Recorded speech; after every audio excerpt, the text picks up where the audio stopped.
ಇಂದಿನ ಈ ಕಾರ್ಯಕ್ರಮಕ್ಕೆ ಉತ್ತರ ಕರ್ನಾಟಕದ ಮುಕುಟಪ್ರಾಯವಾದ 3000 ಮಠಾಧಿಪತಿಗಳಾದ ಶ್ರೀ ಶ್ರೀ ಶ್ರೀ ಗುರುಸಿದ್ಧ ರಾಜೇಂದ್ರ ಮಹಾಸ್ವಾಮಿಗಳವರು ಆಗಮಿಸಬೇಕಾಗಿತ್ತು. ಅನಿವಾರ್ಯ ಕಾರಣಗಳಿಂದ ಅವರು ಆಗಮಿಸದೇ ಇದ್ದು ದಿವ್ಯ ಸಂದೇಶ ಕಳಿಸಿದ್ದಾರೆ.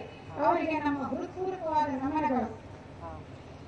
ಶ್ರೀ ಕ್ಷೇತ್ರ ಶ್ರೀ ರಾಮಚಂದ್ರಾಪುರ ಮಠ ಹೊಸನಗರ ಶ್ರೀ ಗೋಕರ್ಣ ಮಂಡಲಾಧೀಶ್ವರ ಪರಮ ಪೂಜ್ಯ ಶ್ರೀ ಶ್ರೀ ಶ್ರೀ ರಾಘವೇಶ್ವರ ಭಾರತಿ ಮಹಾಸ್ವಾಮಿಗಳವರು ಪೂಜ್ಯರ ಪರಿಚಯ ಬಹುಶಃ ಕರ್ನಾಟಕದ ಜನತೆಗಷ್ಟೇ ಏಕೆ ಇಡೀ ಪ್ರಪಂಚದ ಮಾನವ ಕುಲಕೋಟಿಗೆ ಈಗಾಗಲೇ ಆಗಿದೆ.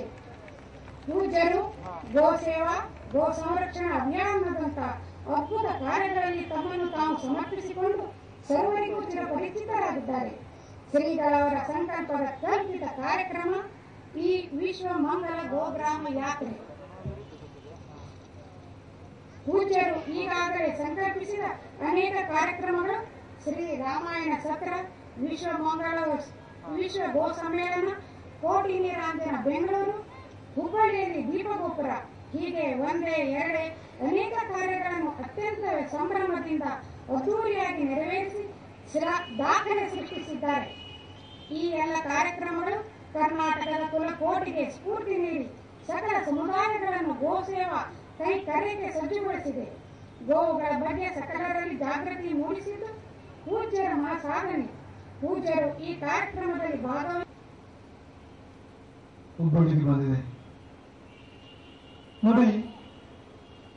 ಚಂದ್ರನಿಲ್ಲದ ರಾತ್ರಿಗೆ ಶೋಭೆ ಇಲ್ಲ, ಅಮಾವಾಸ್ಯೆಗೆ ಶೋಭೆ ಇದೆ. ರಾತ್ರಿ ಇಲ್ಲದ ಚಂದ್ರನಿಗೆ ಶೋಭೆ ಇಲ್ಲ. ಹುಣ್ಣಿಮೆ ಆದ್ರೂ ಕೂಡ ಹಗಲೊತ್ತು ಚಂದ್ರಷ್ಟು ಎಷ್ಟು ಚೆನ್ನಾಗಿ ಕಾಣ್ತಾನೆ. ಈ ಎರಡೂ ಸೇರಿದ್ರೆ ಆಕಾಶಕ್ಕೆ ವಿಶೇಷವಾಗಿರ್ತಕ್ಕಂಥ ಶೋಭೆ. ಚಂದ್ರನಿಂದ ರಾತ್ರಿಗೆ ಶೋಭೆ, ರಾತ್ರಿಯಿಂದ ಚಂದ್ರನಿಗೆ ಶೋಭೆ, ಚಂದ್ರ ರಾತ್ರಿ ಎರಡರಿಂದಲೂ ಆಕಾಶಕ್ಕೆ ಶೋಭೆ. ಹಾಗೆ ಗೋವಿನಿಂದ ಗ್ರಾಮಕ್ಕೆ ಶೋಭೆ, ಗ್ರಾಮದಿಂದ ಗೋವಿಗೆ ಶೋಭೆ. ಗೋವು ಗ್ರಾಮ ಎರಡು ಕೂಡಿದ್ರೆ ರೈತನಿಗೆ ಶೋಭೆ, ವಿಶಿಷ್ಟವಾಗಿರ್ತಕ್ಕಂಥ ಶೋಭೆ ರೈತರಿಗೆ. ಈ ಮೂರು ಕೂಡಿರ್ತಕ್ಕಂಥ ಕಾರ್ಯಕ್ರಮ ಇದು. ತ್ರಿವೇಣಿ ಸಂಗಮ, ಗೋವು ಗ್ರಾಮ ರೈತ ತ್ರಿಕೋಣ ಇದು. ಈ ತ್ರಿಕೋಣ ತುಂಡಾಗಬಾರದು, ಈ ತ್ರಿಕೋಣ ನಷ್ಟ ಆಗಬಾರದು. ಅದಕ್ಕಾಗಿ ಆರಂಭವಾಗಿರ್ತಕ್ಕಂಥ ಒಂದು ಮಹಾಯಾತ್ರೆ ಇವತ್ತು ಹುಬ್ಬಳ್ಳಿ ಬಂದಿದೆ. ನಾವೇನೋ ಈಗ ಯಾತ್ರೆ ಮಾಡ್ತಾ ಇದ್ದೇವೆ ಗೋವಿಗಾಗಿ, ಆದ್ರೆ ಗೋವು ಕೂಡ ಯಾತ್ರೆ ಮಾಡ್ತಾ ಬಂದಿದೆ. ಗೋವು ಮನುಷ್ಯನ ತಂಗಿ ಅಲ್ಲ, ಅಕ್ಕ ಅಥವಾ ಅಮ್ಮ. ಮನುಷ್ಯನಂತ ಭೂಮಿ ಬರೋಕ್ಕಿಂತ ಮುಂಚಿನ ಗೋವಿತ್ತು ಭೂಮಿಯಲ್ಲಿ. ಬಹಳ ಇದೆ ಅಂತ. ಕೃತಯುಗದಲ್ಲಿ ಗೋವಿತ್ತು, ದುಷ್ಟರಿರಲಿಲ್ಲ, ಒಳ್ಳೆ ಕಾಲ ಅದು. ಮತ್ತೆ ತ್ರೇತಾಯುಗ ಬಂತು. ತ್ರೇತಾಯುಗದಲ್ಲಿ ರಾವಣನಂತಹ ದುಷ್ಟರಿದ್ರು, ಕುಂಭಕರ್ಣ, ಖರ, ದೂಷಣ ಇವರೆಲ್ಲ ಇದ್ರು. ರಾಕ್ಷಸ ಕೋಟಿ ಇತ್ತು. ಅವ್ರನ್ನೆಲ್ಲ ದಾಟ್ಕೊಂಡು ಗೋವು ದಾಬರ ಇವತ್ತು ಬಂತು. ಅಲ್ಲಿ ಕೂಡ ಕಂಸ, ಶಿಶುಪಾಲ, ದುರ್ಯೋಧನ, ದುಶ್ಯಾಸನ ಬಹಳ ಜನ ದುಷ್ಟರಿದ್ರು. ಆದರೂ ನಮ್ಮ ಗೋ ಸಂತಾನ ಅಳ್ಳಿ ಹೋಗಲಿಲ್ಲ. ಆ ದ್ವಾಪರವನ್ನು ದಾಟಿ ಕಲಿಯುಗಕ್ಕೆ ಬಂತು. ಕಲಿಯುಗದಲ್ಲಿ ಅನೇಕ ರಾಜರುಗಳು ಭೂಮಿಯನ್ನು ಆಡಿದ್ರು, ಒಳ್ಳೆಯವರು ಕೆಟ್ಟವರು ಎಲ್ಲ ಆಡಿದ್ರು. ನಮ್ಮ ಗೋವು ಉಳಿತು. ಆದರೂ ಕೂಡ ಮೊಘಲರು ದೇಶವನ್ನು ಆಡಿದರು. ಶತಮಾನಗಳ ಕಾಲ ಮೊಘಲರು ಈ ದೇಶವನ್ನು ಆಡಿದರು, ಬ್ರಿಟಿಷರು ಈ ದೇಶವನ್ನು ಆಡಿದರು.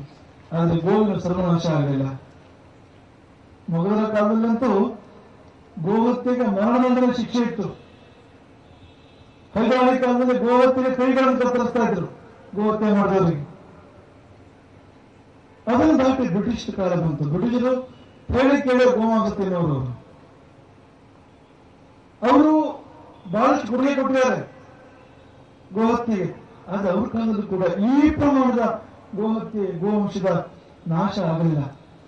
ಅದೆಲ್ಲ ದಾಟಿ ನಮ್ಮ ಕೈಲಿ ಆಡಳಿತ ಬಂತು, ದೇಶದ ಆಡಳಿತ. 50-60 ವರ್ಷದಿಂದ ನಮಗೆ ಆಡಳಿತ ದೇಶ ನಡೀತಾ ಇದೆ. ಭೂಮಿಯ ಇತಿಹಾಸದಲ್ಲಿ ಯಾವ ಕಾಲದಲ್ಲಿಯೂ ಆಗಿದೆ ಇರ್ತಕ್ಕಂಥ ಗೋವಂಶದ ಸರ್ವನಾಶ ಈಗ ಆಗ್ತಾ ಇದೆ, ಈ ಕಾಲದಲ್ಲಿ ಆಗ್ತಾ ಇದೆ. ಇದಕ್ಕಿಂತ ದುರ್ಭಾಗ್ಯ ಏನಿದೆ? ಈ ತಲೆಮಾರಿನ ಮಹಾ ದುರಂತ ಅದು. ಈ ಜಗತ್ತಿನಲ್ಲಿ ಯಾವ ಜೀವಿಗಿಂತ ಶ್ರೇಷ್ಠ ಜೀವಿ ಬೇರೆ ಇಲ್ಲವೋ,